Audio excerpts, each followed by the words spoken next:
we have to be able to breathe, control our heart rate, focus on what's going on, increase our awareness, and that all takes repetition. The information in this podcast is for entertainment and educational purposes. Our informational content cannot address all dangerous situations and cannot guarantee your survival or prevent injuries when the unexpected happens. The decision to carry a firearm, either for recreation or for personal defense, carries the risk and potential for injury and/or death. Therefore, it is advised that you seek out and acquire proper training before using a firearm or any firearm-related product. What are some self-defense techniques? What would happen if there was a global internet outage? What should I do if I hear shots ringing out? Or what I should do if there's a major terrorist attack? What should I have? What's the best? What should I do? What does that look like? What would you recommend? Is there anything I could do?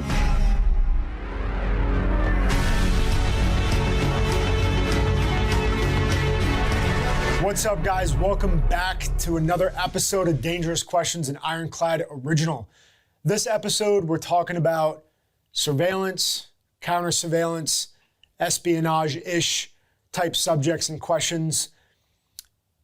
Another way of saying, if we're out in an environment and we think somebody's following us or we have interest in a potential threat, these words are kind of fancy if you're a professional and you work on them daily. If you do undercover work or if you've been overseas, then you'll understand what I'm saying, but it also applies to our daily routine. I mean, it could be something as simple as we go to the same gas station every single day or every week, and we have somebody that just goes there at the same time and they see a target of opportunity and they're starting to gather intel on you. That could become a potential threat. Something which could have been avoided becomes a problem. So we have a couple of questions that are going to help highlight how to think about these things and what we can do about them, because it does matter, and we could ultimately become a harder target or a more difficult target, and also give us the ability to understand what other people are doing to counteract that as well. So without wasting any more time, let's get into it. All right, so let's get into it with our first question. How do spies or those undercover stay calm?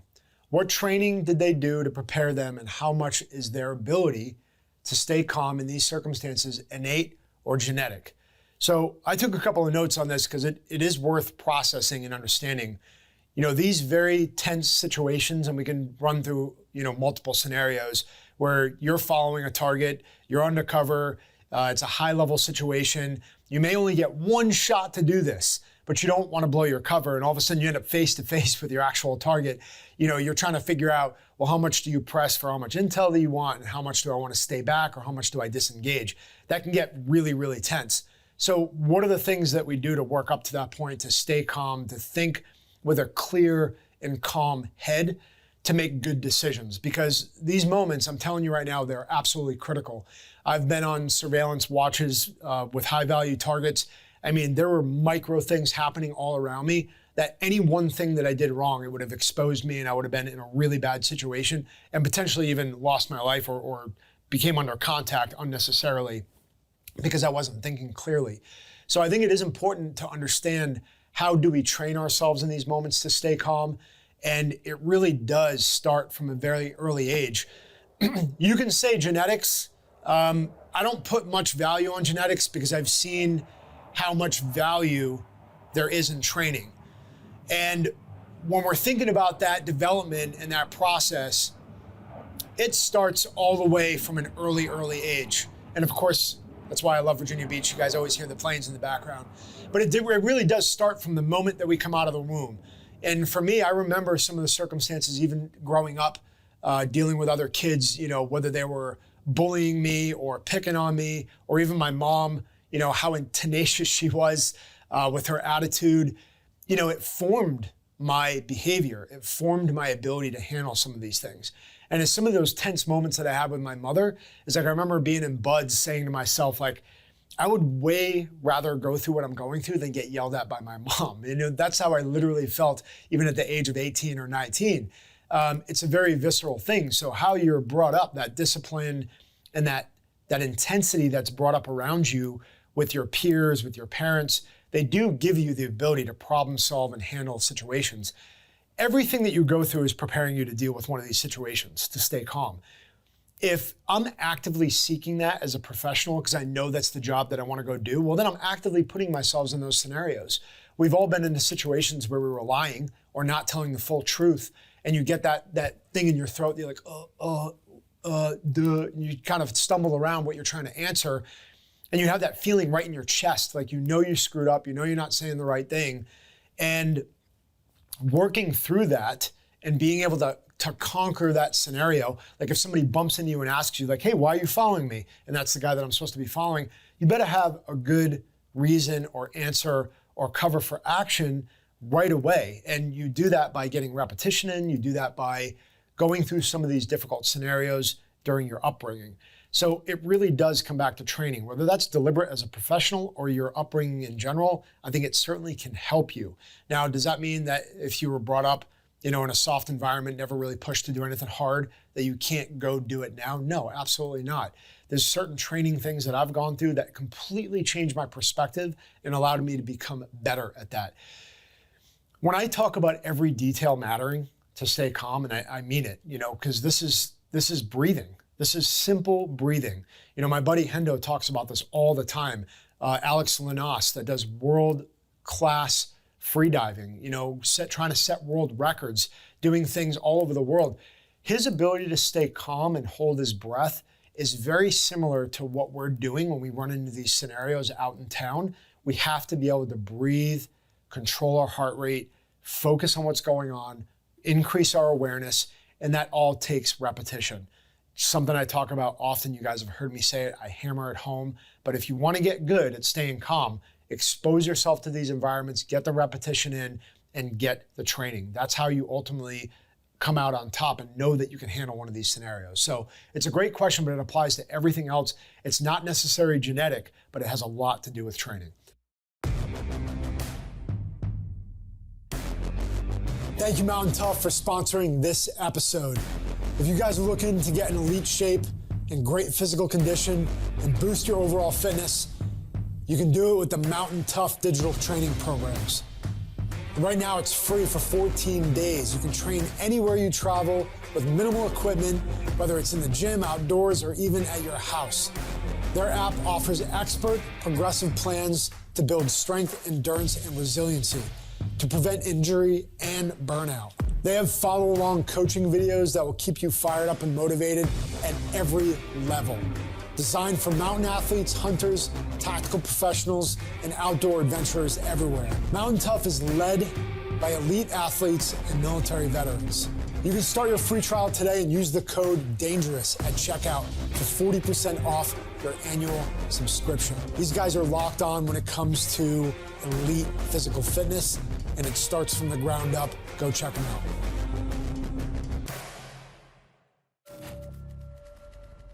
All right. Next question. What are some of the practical counter surveillance techniques anyone can use to protect themselves from being watched or followed? Okay, so again, for those of you that don't know, surveillance and counter surveillance, that's the ability to stay hidden and watch something, right? That's the ability to find a way to be discreet, hide your identity, hide your location, and gather intelligence or gather information on something. It could be the guy at 7-Eleven that just hangs out with his dog every day, looks like he's doing his normal routine, but he's watching you, he's watching your behavior, he's watching your habits and waiting for the right opportunity. He's waiting for a moment of weakness or complacency. So there could be high levels of this or there could be low levels of this, right? So if we say counter surveillance, it's me counteracting the fact that somebody's trying to do harm to me or at least planning on it or trying to get data out of me. So number one, first and foremost, the one tip that I would say out of all of this, it could be a low level, which is kind of laughable, where it's just a run-in and it's somebody not really giving you a hard time, but they are following you. They're kind of weird. They have odd behavior, all the way to a high level threat that's looking at kidnapping you, right?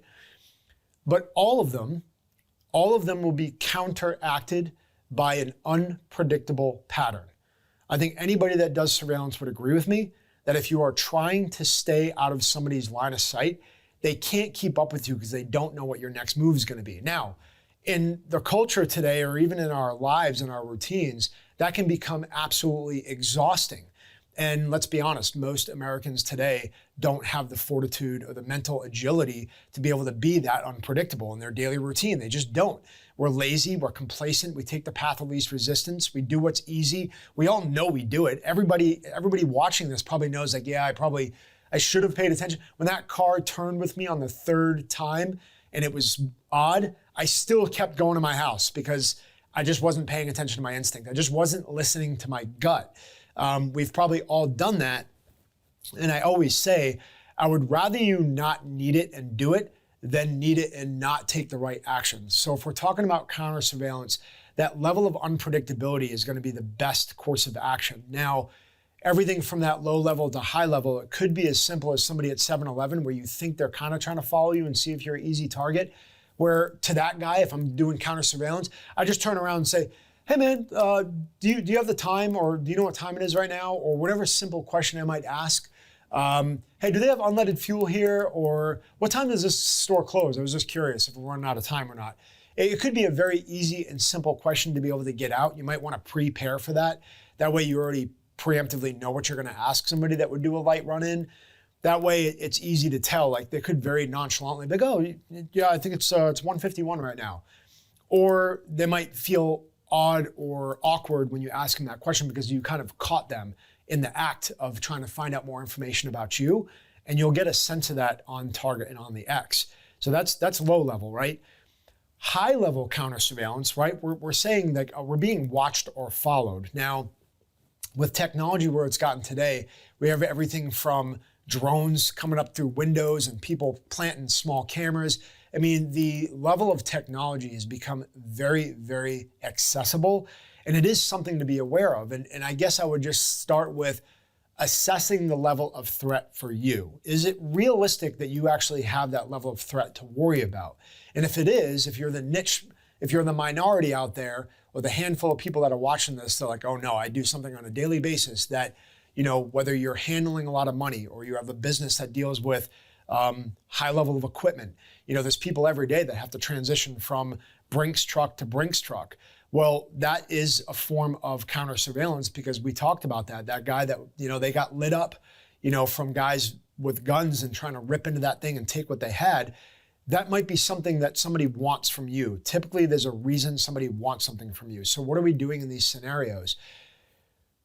Are we aware of what's going on around us? Do we have a level of awareness for those patterns that we've created to be able to pick up on that stuff? If you have a low level of awareness, you're not going to pick up the oddities or the difference in your environment fast enough to be able to counteract what's going on. And these are small things. Technology is certainly something we can use to our advantage. Where do we have a level of awareness in our vehicle?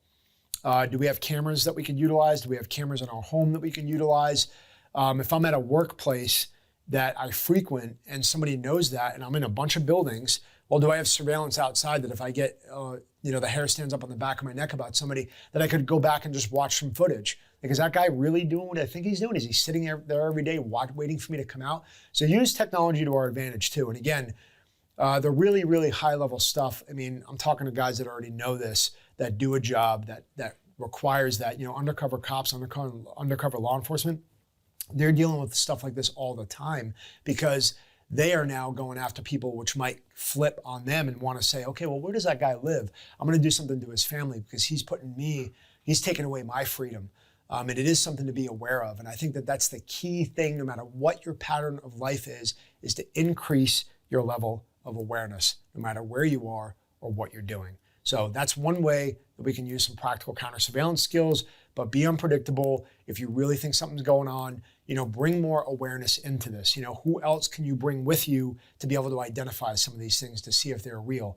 I have used cameras in a lot of these scenarios where if I'm overseas or even at home and I'm doing something, I'm like, man, I'm kind of thinking that that's something going on there. Well, let me review some footage and see if I'm actually right. And then I can either tell, okay, that was just total coincidence, or that was something there and I need to investigate a little bit further and get somebody else involved. All right, so next up is a live caller, and this is Andrew Bustamante. He has a YouTube channel talking about daily spy tips, tricks, tactics, and he is a former CIA intelligence officer, Air Force veteran, and the founder of Everyday Spy.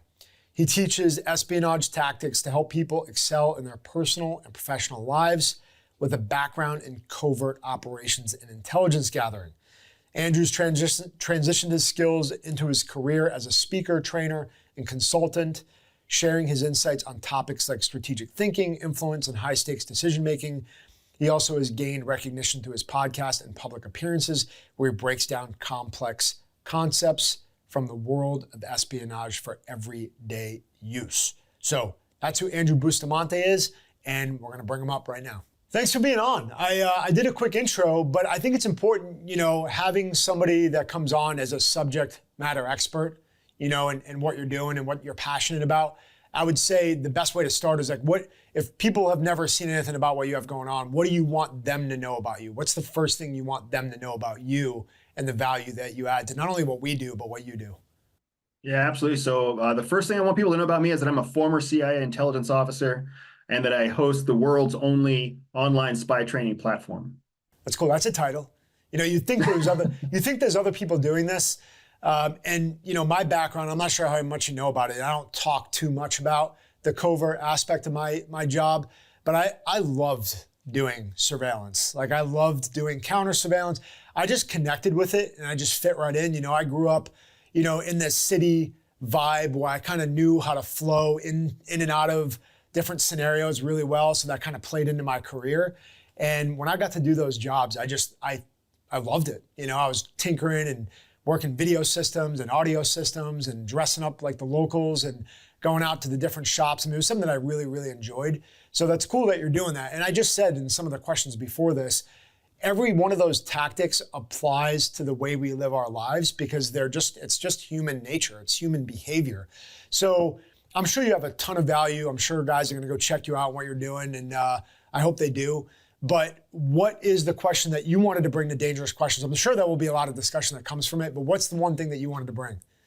Yeah, you know what, man? The thing is that what I find is that media gets espionage and spying and CIA wrong all the time.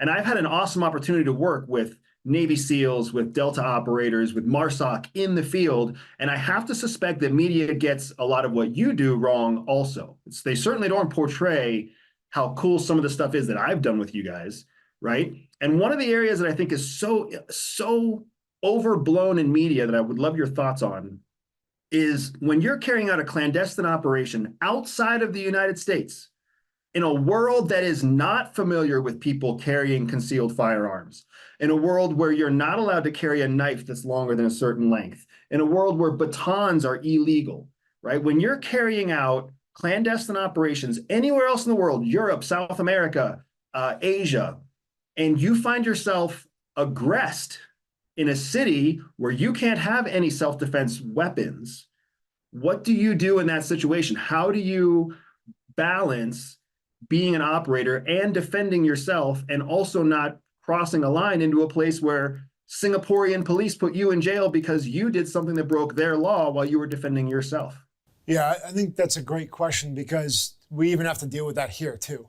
Where we're going through different scenarios and, hey, I can't carry a gun in that state, or I can't carry a blade in this state. So the same rules apply. I think in some cases, the threat level over there, especially because you're going to do the job, is a lot higher. And there's a recognition to that. And I think when you put yourself in a scenario where you have limited time, limited resources, limited equipment, you just force yourself to think completely different about how you have to handle this. I talk a lot about environmental manipulation, so it causes me to be like, okay, what do I have right here? I've got my vehicle, I've got improvised weapons, and you really do take to heart what your environment is offering you. And you're rolling through that. I'm in a hotel lobby, now I'm over here and rolling up to this store, now we're rolling through a neighborhood. So you're constantly looking at the environment like, well, what would I use right this very instant?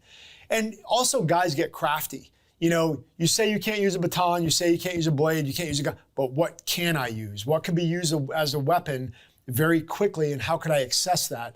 And, for me, again, that's part of the reason I built this Dynamis belt. I was like, okay, well, I can take this anywhere. It's just a coin pouch, it's all it is. But if you know what you're doing with what's in your environment, for example, I have a water bottle sitting right here. I can put that water bottle to work if I need to. And I can make that thing very, very effectively. So the essence of that, I think to most people will be like, oh yeah, no, I get that. I could use my environment. But when you take it to another level and actually go train that way, and you live like that, and you realize that your life could depend on it, you sort of create an intensity to that makes it very real, where I think a lot of people just go through the thought process, but not embracing it fully. And I would say that would be the one differentiator that any operator that I've worked with just knows that our life is on the line, to be able to use that specific tool or environment to our advantage. So if you literally did take everything away from me and say, hey Dom, sorry, you're gonna go into this really high level target and you can take nothing. I'm like, okay, well, it just got very real. That's why I'm on the mats. That's why I'm hitting the pads. That's why I'm working grappling. That's why I'm working my environment, multiple attackers.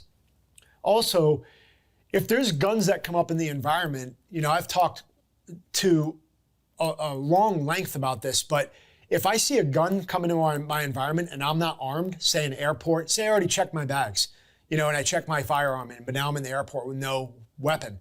Well, if now firearms are introduced, my instant thought process is like, I already own the gun that you have. That's mine. I just need to go get it back. Like, I need to go take that back away from you because doesn't belong to you. And it's just that type of attitude where it's like tenaciously, nail and tooth, I'm going to get to you. I'm going to take it away from you. I'm going to smash your face into the ground, and then I'm going to kill all your buddies with it too. So I think that there's just, I believe that wholeheartedly. I know I would do that, and I know that that's what I would play out.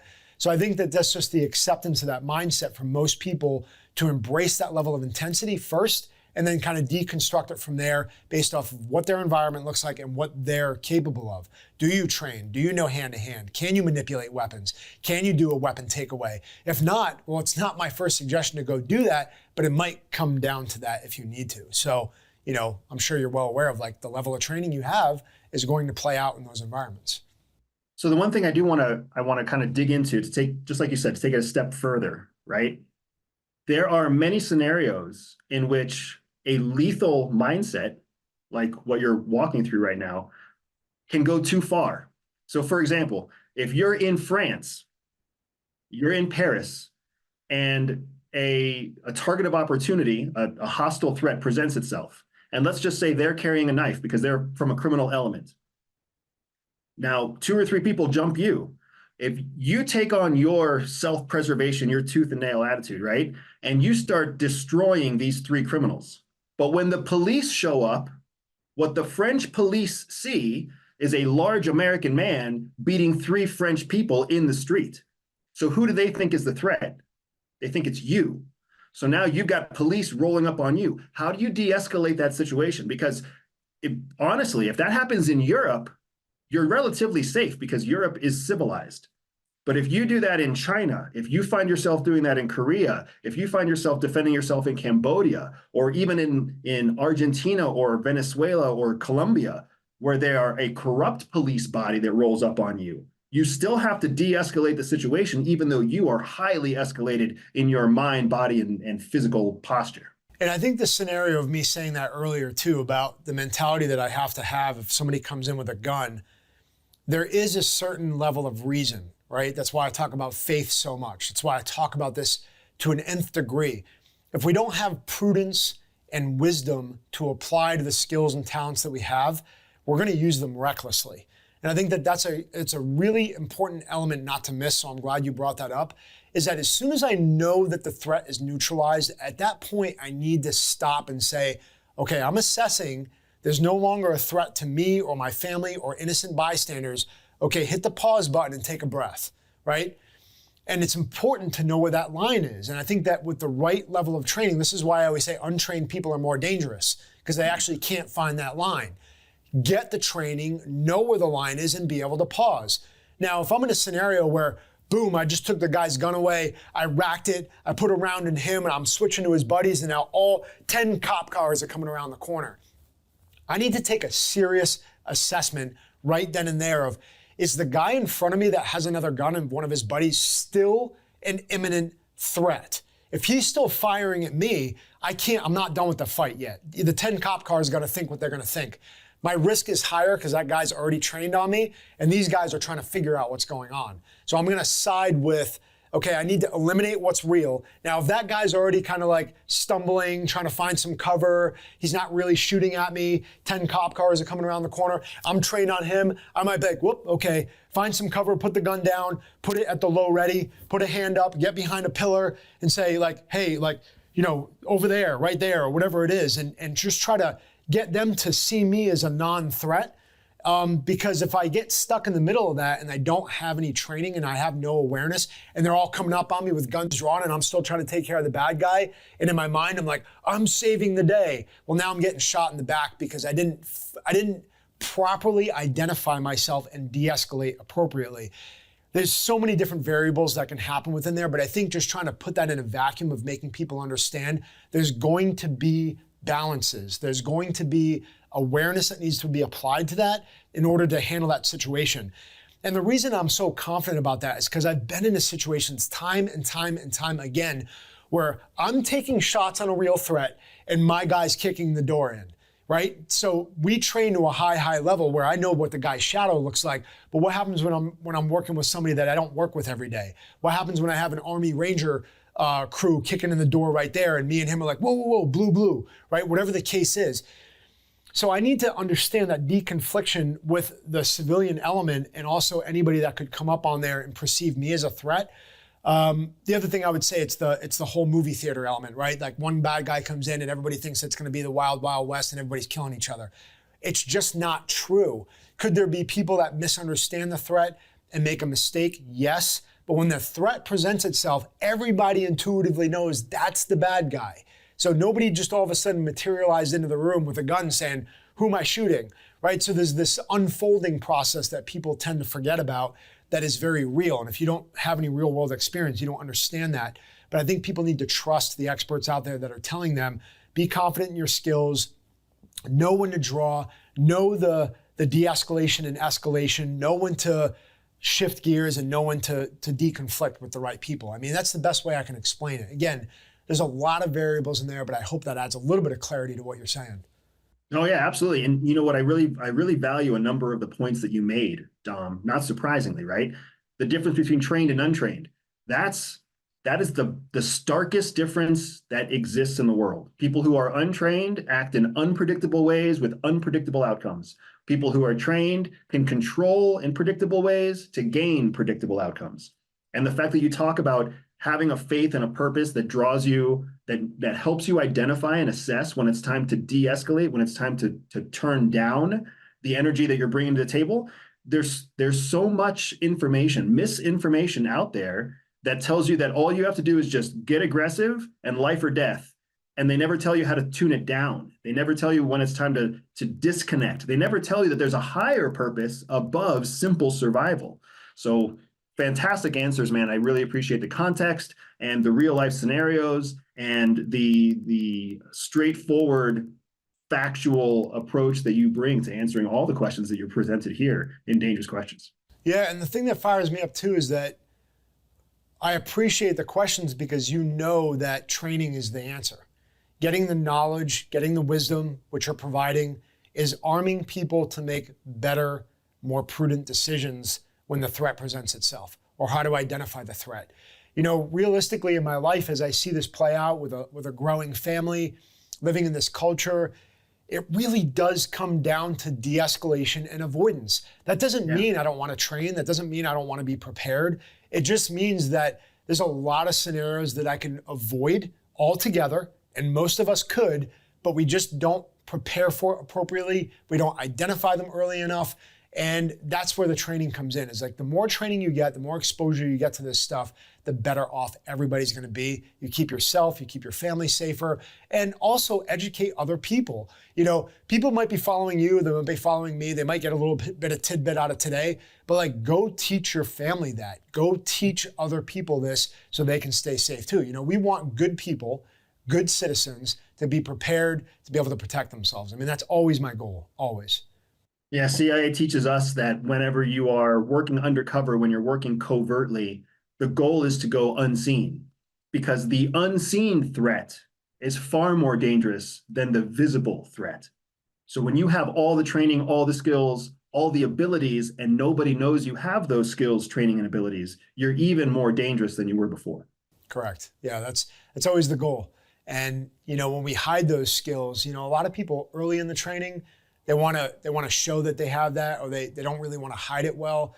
But to me, I always say that I'm building the Iron Man suit that you can't see, right? I want you to be able to have a gun, a blade, a mag, a med kit, extra gear, cash, document. I want you to have all the things that are essential for your survival and the protection of your family, and nobody has a clue that you do that. And honestly, you do everything you can not to use them if you don't have to. De-escalate, avoid, break contact, let's get in the car, let's get out of here.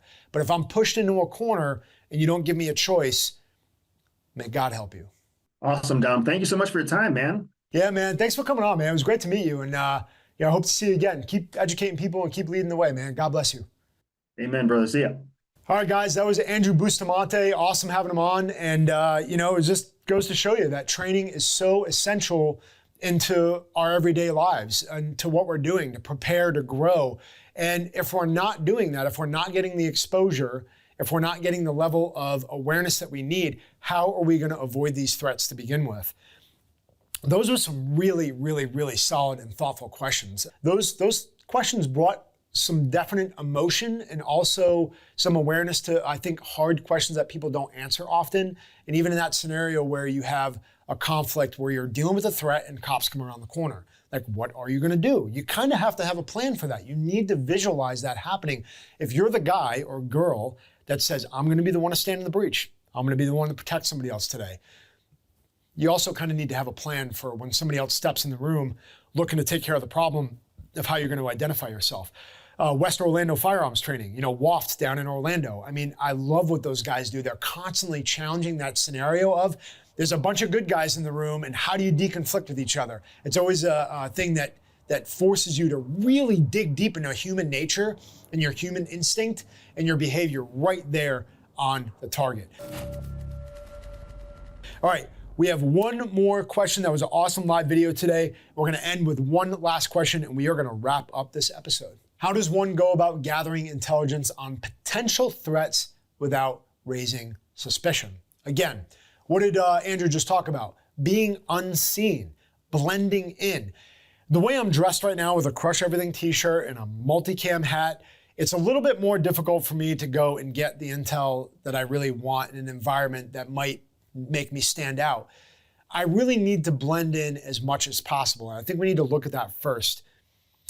Where are we gathering the intelligence? Where are we gathering the data on a potential threat? First, it's the level of awareness. Is that a potential threat? Okay, call it what it is and identify it. Maybe it is. I don't like that guy's been following me. I don't like that he's been in the same place every week. That's weird. It's making me think, my instinct is telling me that something is up with that. Okay, well now how do I gather intelligence on that guy? Well, I mean, one of the best ways, he might know who you are. Maybe I can get somebody else to get data on that guy. Well, they have no clue who they are. Hey, I want you to show up at this time. I want you to brush up against that guy's car and just go see what he's doing. Walk by, do one walk by and give me an idea. Maybe he's looking at a map. Maybe he's looking up videos. Maybe he's talking to somebody else. Maybe he's making a phone call. Maybe he's doing nothing. What is he up to that's causing concern? And then you develop that over time. I will tell you, some of the best data that you can get is going to be over a long period of time, because people create patterns and you're able to get that. That's not always an option. Sometimes you only have a short period of time to go get data, and sometimes you need to be creative by doing things like that. But ultimately, it does take you hiding, fitting in, blending in, being the gray guy. Don't expose yourself. If you are the actual target, you're going to have a really hard time going to find data from somebody you think is a threat. Obviously, we can use technology. Obviously, there's laws, there's legalities to all this stuff. Can you record something? That's up for you to figure out. I would just say use your resources, use technology, use other assets in your life. If I have another asset, I'm like, hey, do you mind going to check this out for me so I can figure out if that's real or not? And go test it, right? I think like St. Paul says, maybe not in this manner, but test everything. If you have suspicion of something, test it. See if it turns out to be as faithful, as prudent, as good, and or bad that you think it is. That wraps up this episode of Dangerous Questions. Thanks for sticking around, guys. This was a great episode. I really do think that there's a lot of value to this to add to your life. Don't just think that it's the word surveillance. You know, this is something that applies to your life for things that you're concerned about, or that could apply to anywhere you go or travel, or even at your home. There's so much more to unpack here, but take notes, do the research, apply it to your life, and thank you again. God bless you all. We'll see you on the next episode of Dangerous Questions. Peace.